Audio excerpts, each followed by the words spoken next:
A man connected to several community groups in the Portland area and out on the coast is now accused of sexually abusing a child. Detectives strongly believe that there are more victims in this case. Fox 12's Audrey Wheel joins us live now with what we know so far and why investigators want to hear from anyone with information. Audrey? Right. Well, this arrest stems from crimes committed more than a decade ago. Detectives with the Washington County Sheriff's Office say that a woman who was abused when she was a child came forward earlier this year, prompting the investigation. This is 58-year-old Henry Stephen BAUER, now accused of sexually abusing a young girl back in 2009. According to the Washington County Sheriff's Office, detectives opened an investigation in March of this year after that woman reported it.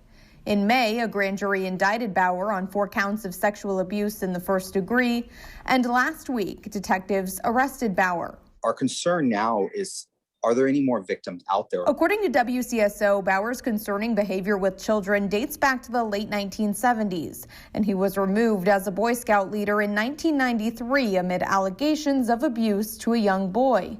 It's one of many groups he's connected to where he'd have access to children, which WCSO Sergeant Danny DePietro tells us is worrisome. It's a sign where individuals who are preying on children like this, they will be a part of multiple groups. In addition to Boy Scout Troops 1 and 150 from the 1970s to 1993, deputies say BAUER was also involved with Alpenrose Dairyville, NEAH-KAH-NIE High School from 2009 to 2012, Portland Revels from 2013 to 2021, and that he was a volunteer at the Rockaway Beach Police Department until 2017. He was also connected to the Tillamook Association for the Performing Arts. We spoke to the president there, who says BAUER's been to some shows and fundraiser dinners, but he hasn't done much there since at least 2006. Now deputies say no amount of information is too small in this investigation. If you're coming to us and you're a victim and this happened 10 years ago or more, that's okay. And we want everyone to understand that. We want to hear from you if you're willing to come talk to us.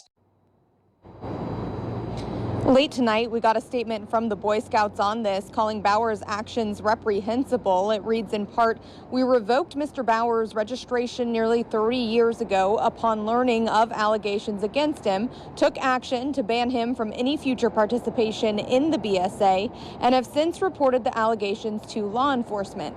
We will fully cooperate with law enforcement on their investigation and encourage anyone who may know of or suspect abuse to immediately report it to police." It went on to say over the years, BSA has added many safeguards, including mandatory youth protection training, requiring 2 trained adults be with kids at all times, no one-on-one interactions between an adult and child, a thorough screening process, and mandatory reporting. Now, BAUER bailed out of jail. He's expected in court the beginning of next month. I did reach him on the phone this evening, but he said he didn't have anything to share for our story tonight. Reporting live in Beaverton, Audrey Wheel, Fox 12 Oregon.